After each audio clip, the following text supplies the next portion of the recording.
What's going on, everyone? Taylor Kyles here with another episode of Pat's Daily, the second one today, trying to give you guys all the content you can handle. Brought to you by our good friends at Prize Picks and Game Time. In this episode, I'm joined by a very special guest, friend of the show, Ted Nguyen of The Athletic, who recently wrote an extremely interesting piece on Mike Macdonald and some innovations he's making on the defensive side of the ball that we're likely going to see start permeating throughout the NFL, and maybe might see something like that from the Patriots. Who knows? But at the very least, considering the Patriots are playing a lot of people from that Mike Macdonald tree, it's something I wanted to make sure we were all tapped into. Before we get into all that good stuff, Ted, how you doing, brother? And welcome back to the show. I'm doing good. Just enjoying kind of dead period, but, starting to go to practices and mini camps. So, football's a year-round sport, right? But we get to relax a little bit during this time of year. Yeah, the football calendar is hard to explain to people who aren't actively working in it. It's like, oh, you're in the off season now. It's like, nope, not really. There's about a month you get to yourself. But hey, man, keep the content machine going. I'm all for it. Now, before we do get into Mike Macdonald, I haven't had you on the show since the season. We were talking about a preview game. So I want to get your thoughts on the Patriots offseason thus far. Obviously, a ton of turnover with Belichick no longer running things. You got Gerard Mayo in charge. Elliott Wolf now running the personnel department. We saw in free agency, big emphasis on retaining players. Even after free agency, we saw them extend Christian Barmore, David Andrews, really trying to retain those key players on the team. And then in the draft, they go offensive heavy. 7 out of their 8 picks on the offensive side of the ball. Double dip at quarterback, wide receiver, offensive line. Got themselves a tight end, a cornerback in Marcellus Dial. This team's looking a lot different than it did this time last season. So what did you think about how the Patriots have kind of retooled, not just the roster, but their entire team? Yeah, I think defensively they're going to be strong just because they have some difference makers on that side of the ball. And Gerard Mayo is a defensive-minded head coach. So I'm not worried about that side of the ball. And I think we talked about this a little bit. But, with the offensive line, there are some question marks. There's some potential on the offensive line, but there's some moving parts around there. And the protection's a bit of a question mark. And at receiver, they added a couple pieces, but they are rookies. Jalen Polk, I really like his game. I think he is a good all-around receiver that gives them kind of a downfield intermediate threat that they were kind of missing. And obviously adding Javon Baker later, he's a guy that can beat press coverage as well. And then you have DeMario Douglas and KJ Osborne, guys that are some YAC guys. We'll see if Juju Smith-Schuster is healthy. If he's healthy, then he can give you a guy that can work that intermediate part of the field too. So there's some potential offensively, but some question marks that we won't know exactly how things are going to shake out until the season starts. But there's no bona fide number one receiver or weapon that you could say that we know is going to perform and just command attention when the season starts. But there's potential, so we'll see what happens.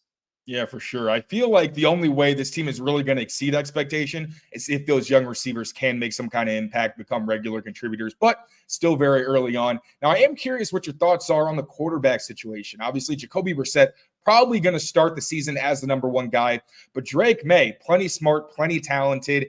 If he does come on strong in training camp in the preseason, maybe he shakes things up. Or if he continues to grow during the season, we'll see him start to take the reins. Do you have any thoughts on when we might finally see him as the team starter? Or do you think, it's going to be a timeline thing? Maybe it's just behind the scenes with his development. Any thoughts there? To me, I think Drake May isn't as far away from being a starter as people think.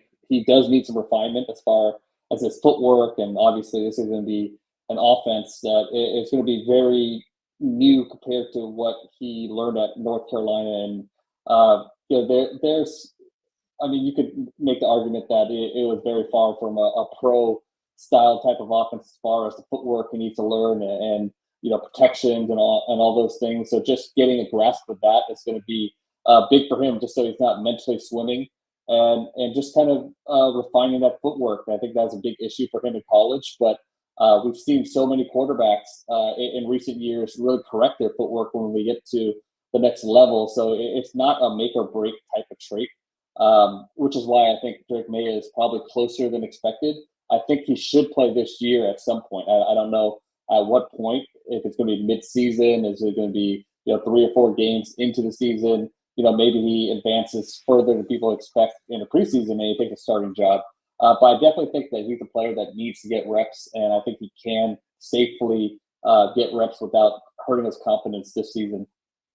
I like that. I like a lot of that. All right, now let's get into the topic of the show, Mike Macdonald in this innovative new defensive system. Before we dive into the meat and potatoes of the actual defense, give us some background on Mike Macdonald himself so we have some understanding of how he kind of came to the point where he is breeding this kind of new way of calling plays in the NFL for his defenses. Yeah, so Macdonald has an NFL background. He coached under Dean Pease and Wink Martindale with the Ravens for a long time, and that's where he learned a lot of his scheme. That's where he learned a lot of his pressures. He helped kind of streamline that the system for them while he was there. Then he went to Michigan, and when he went to Michigan, he got to kind of experiment and really hone in on what he wants to do. And then he went to the NFL, and there's a plenty of intrigue to how he's going to run a system and what it's going to look like. And it took maybe half a season in his first season for that defense to really get going. But once they learned it, they obviously became one of the best defenses in the league. Last season, they were number one in several categories. So I think the unique thing about his system, it isn't like the Seattle's cover 3 system where you know what you're going to get. It's going to be cover 3. There's hallmarks of that system. His system is more a teaching system that allows him to be extremely multiple and present offenses with a ton of different looks. So even though he did a certain thing with the Ravens, you can apply different schemes within this teaching system and just kind of mix things up in a way that maybe older, more archaic defenses had a hard time doing. And that whole defensive philosophy, I think, is really fascinating, especially as it relates to the Patriots. Now, there's not a ton of connections right now with the staff, but with Dean Pease, obviously, former Patriots guy, and the New England's emphasis on being multiple, especially with communication. That's something that Gerard Mayo has harped on a lot. It is kind of fascinating to see that you're starting to see kind of what seems like, based on reading your story, kind of like an Earnhardt Perkins kind of system where in New England in the offense, you'd see, the best example is probably Haas Juke, where you have one word or a set of words, and that tells everybody on the field what their responsibility is, and allowed New England back in their heyday, especially in like 2011, to go with that up-tempo, no-huddle kind of offensive system where you're just attacking and you're shouting out one word and everybody's on the same page, and it's just so hard for the defense to keep up. So how does that philosophy of teaching, of getting guys on the same page, and obviously bringing pressure, but not in the same way that we kind of seeing it in more, Brian Flores system where it's a lot of cover 0. How does that translate to some of the innovations that you've seen? Yeah, I think that's a great comparison. And, if you actually look at the blitz numbers for the Ravens, they don't blitz nearly as much as people think. They actually rank 22nd in blitz rate, bringing 5 or more defenders. And they run a ton of simulator pressures, which means they're rushing 4, but one of those rushers is coming from a second, third level, which means 1 or 2 defensive linemen are going to drop into coverage. So they don't actually blitz that much, but when they do it from places that are unexpected. A lot of offensive coordinators or people that study, even offensive linemen that study them, really credit them for being able to bring pressures, where the offenses don't see it coming. They're able to do a good job of getting protection to slide one way and bring pressure from another direction, or they just present a ton of different looks. And in the article I wrote, I compared him to what Sean McVay did with the Rams early on when he first took over the Rams. They ran a ton of 11 personnel. They didn't run a lot of formations. They only ran, maybe 4 or 5 formations, kind of as their base. But they were able to run all of their plays from those formations, and they were also able to add layers like different motion shifts and switch around the personnel from those formations. So when you do that, you just don't have a lot of tells for the opponent. So what McDonald does is he teaches blitz patterns, like you mentioned, kind of like Haas. You kind of know what everybody's going to do in those pass patterns. So when he teaches his blitzes, he's teaching blitz patterns. And everybody kind of has to know what each other are doing, so you can switch jobs. And then you could run those blitz patterns from different fronts. So a front tells defensive linemen where you need to line up, linebackers where you need to line up. And you could mix those blitz patterns with whatever front you want. And although that seems like a simplistic thing, it's not, because typically defenses are learning blitzes, and when they learn blitzes, they're learning it attached to fronts. So every time they need to switch something up, they have to learn a new blitz.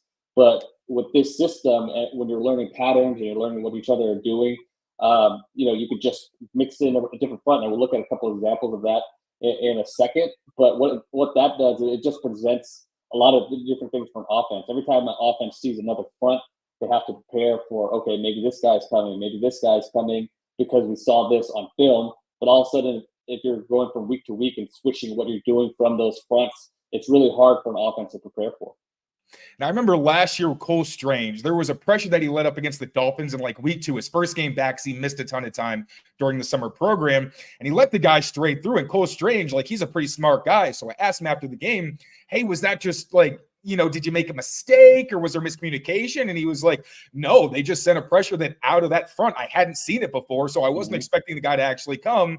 Then you just take one step and the guy's already in the backfield blowing up the play. So to your point, when you're showing fronts, not only multiple fronts, which guys have to prepare for, and that's a lot already, but when it's a different type of pressure week to week, that's a lot for guys to prepare for. And it kind of puts offenses in a position where sometimes you're standing there going, I don't know what I was supposed to do. Like, we've been learning this all week. Lo and behold, they send something completely different. So we're actually going to get into the film and see how it translates. But first, quick word from our friends at Prize Picks. Be right back.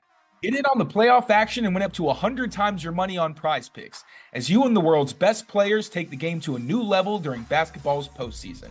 You can win up to 100 times your money on Prize Picks with as little as 4 correct picks. You can turn $10 into $1,000 with basketball and hockey entries today on Prize Picks, America's #1 fantasy sports app.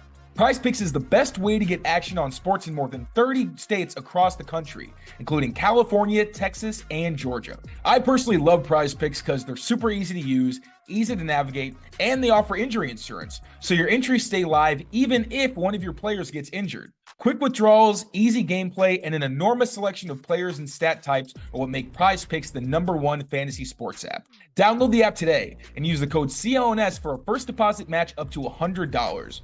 That's code CLNS for a first deposit match up to $100. Prize Picks. Pick more, pick less. It's that easy.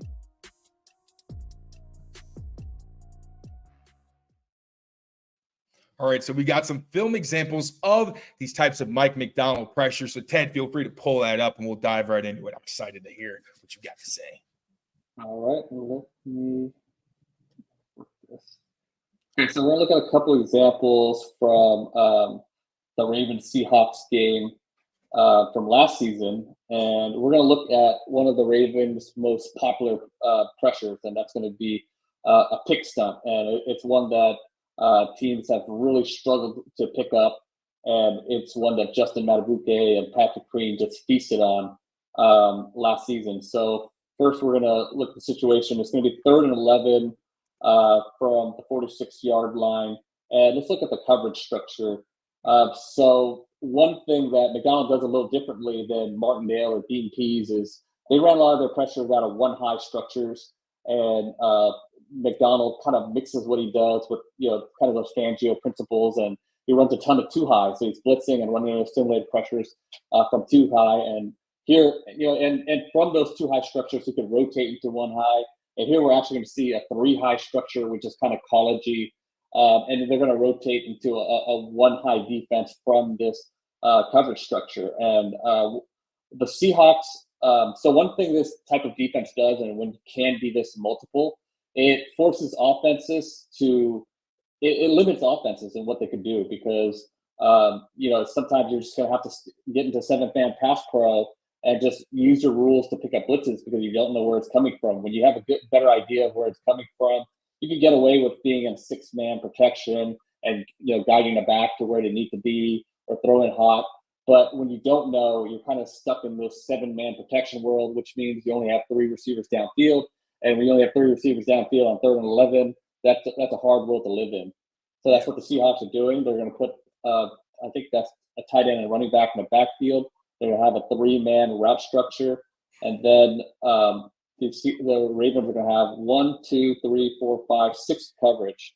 So on 3rd and 11, you have 6 in coverage against 3 receivers, and as you can imagine, that's pretty hard to win, even with 2 really good receivers like Lockett and DK Metcalf, and they do a good job. The defense does a good job of blocking them up, and then you have a sack.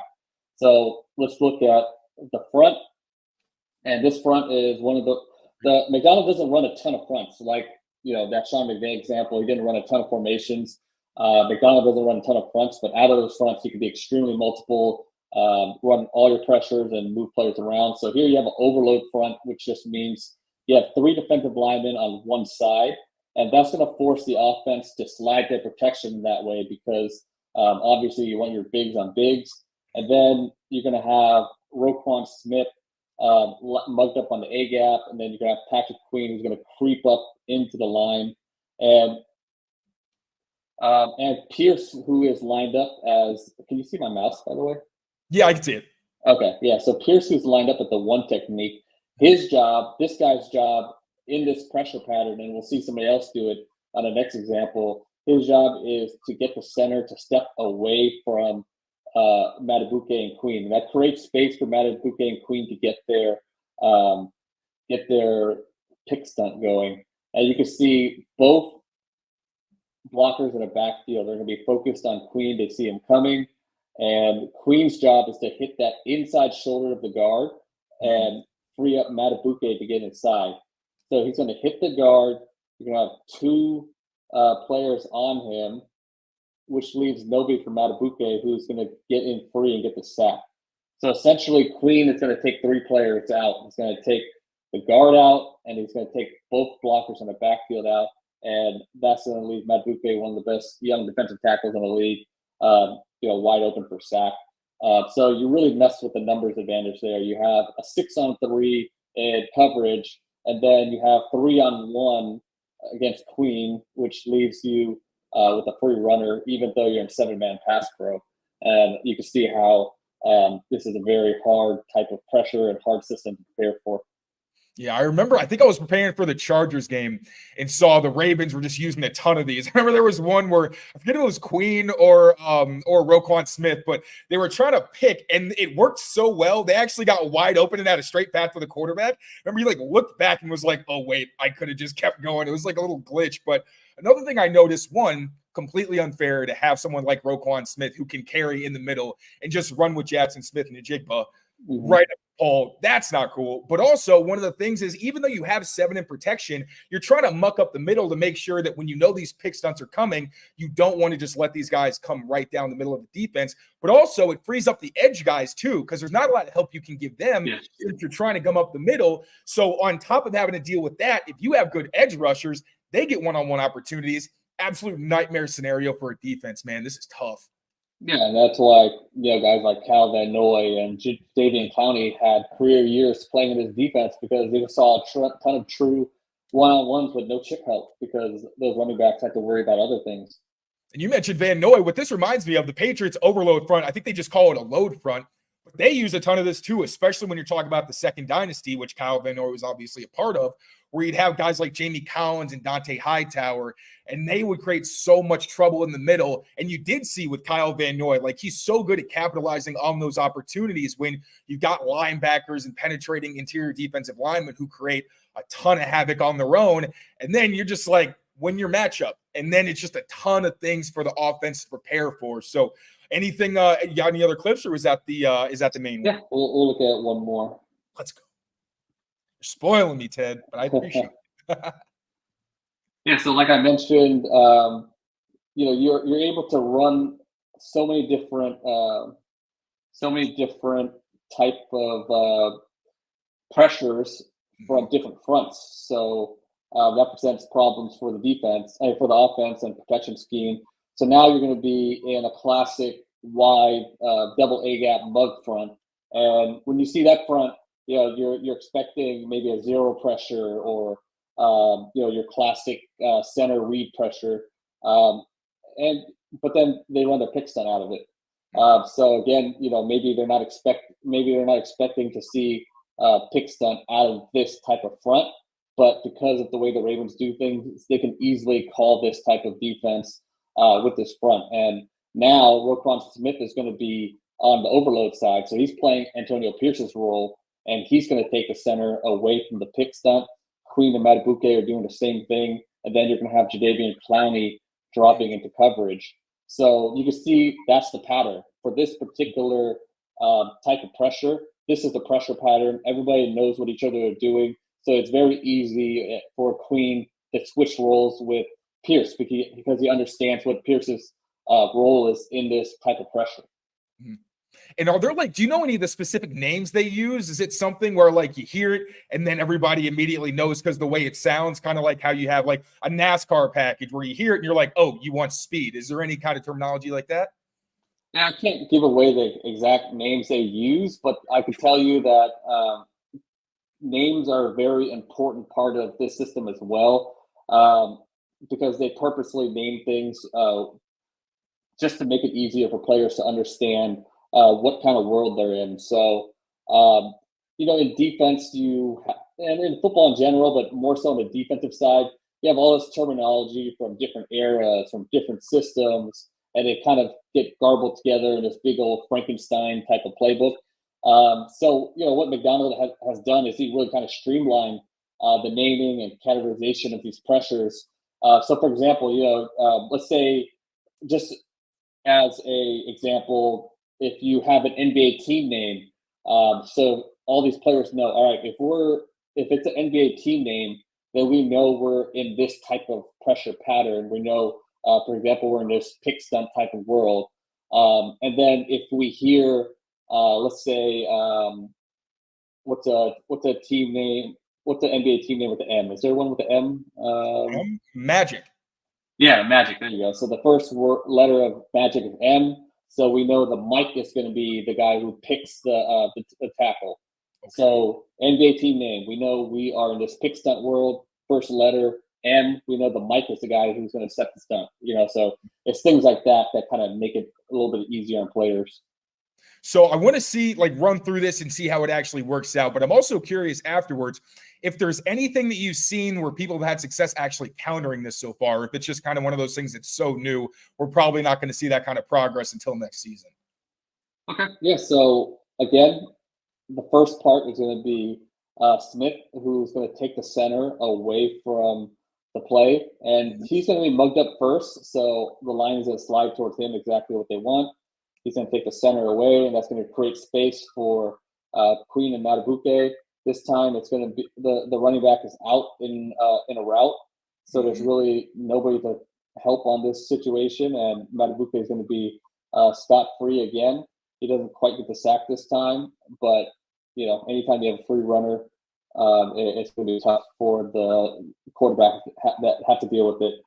And as far as teams that have success with it, you need a running back that is going to be able to have really great technique and come up and keep his shoulders square. And he's going to have to take that defensive tackle squared on. And I've seen it happen a few times where he got that running back at least slows down the defensive tackle on a stunt. But anytime you have a defensive tackle against a running back, and if that's your best option, it's not great.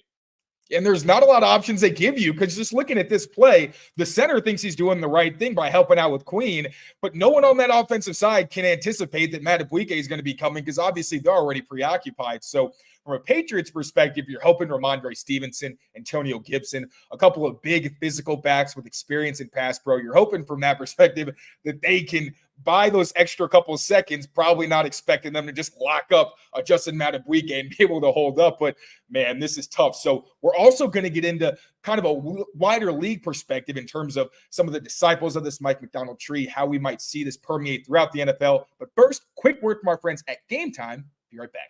With the NBA playoffs in full swing and the Celtics looking like the best team in the East, I'm trying to go to a game so I can witness their greatness in person. And to get those tickets, I'm going to be using Game Time, an authorized ticket marketplace of the NBA, which makes getting playoff tickets even faster and easier.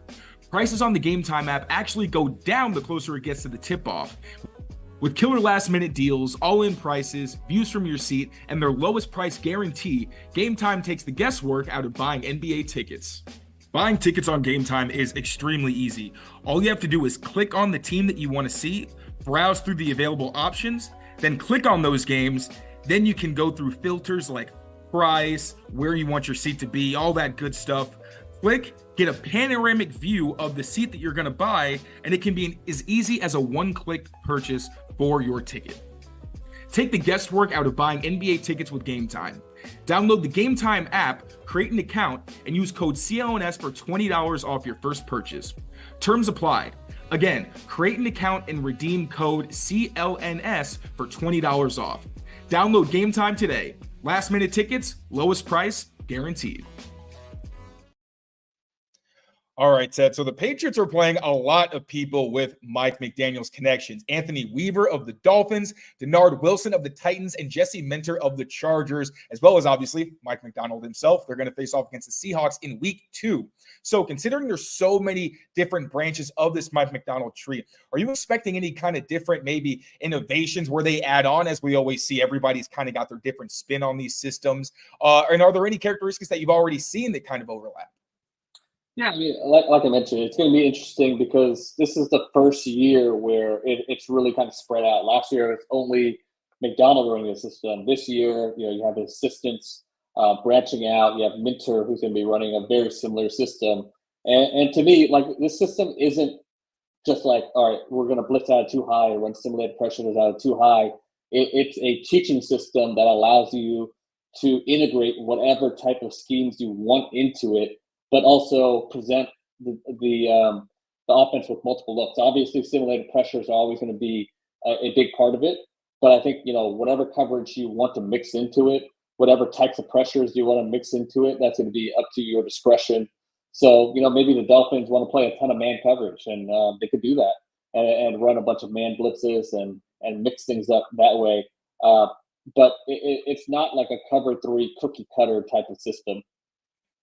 So for the Patriots especially, I mentioned them before, but this does seem really perfect for them. It's a defense with a lot of continuity, so that communication can happen a bit faster. Again, they like to be multiple. They are a man coverage team. They do like to send pressure, but we saw last season they used a ton of simulated pressures, especially without Matthew Judon. They had to try to get some juice some kind of way. And we know that even though they are man heavy, they run a little bit of everything. So not just from a Patriots perspective, but from a league perspective, because it's a teaching tool, and it probably helps to actually know what goes into explaining it to different players and things like that. Do you think it's something that we'll see permeate outside of the Mike Macdonald tree, or is it kind of one of those things where you'll see different iterations when teams have an understanding of how it works, but you're not really going to be able to replicate it without an intimate knowledge of Mike McDaniel's scheme? I definitely think this will be something that influences how the league teaches the defense, and I think it'll be up to some of these older defensive coordinators that have been in the league a long time to will they have the kind I don't know the humbleness or the just openness to change the way they teach and change the way they categorize things, because it's going to take some work to recategorize and rethink your entire system. I mean, it's not like you're switching your scheme up, but just going through your entire playbook and streamlining it's going to take some time and it's going to take work. But I think in the end, it's going to be worth it, just based on the results that we've seen so far, and just based on what we know, it seems like it's very player friendly. Football coaches aren't exactly known for their humility or being people who change their ways. That's the right word. I couldn't think of it. But like it's not something that coaches are necessarily known for. But obviously, you do see younger coaches like a Sean McVay, like Kyle Shanahan on the offensive side of the ball, where they're known for one thing, but they understand as things evolve, you have to sometimes change with the times. So as we always see in football, the people who are open to evolution and changing their ways, implementing new, better schemes, will be the ones that end up coming out on top. But Ted, this has been a great time, man. Thank you so much for coming back on. Before I let you go, please let the people know where they can find you and what great stuff you got coming down the pipeline that we should be looking out for. And also plug this story again, because it was fantastic. I read it a couple times. I appreciate that. Articles on The Athletic. You can find my written work on The Athletic. My Twitter is FB_film analysis. You could find me on Instagram at Ted Nguyen 07, and I'm trying to get my YouTube channel going. So check out my YouTube channel, Ted Nguyen NFL. But yeah, that's it. one of my favorite writers in this space. Excited to check out the YouTube channel as well. Once again, thank you for stopping by, buddy. And as always, thank you all for watching. Now take care of yourselves. Take care of each other. We will see you next time. Peace.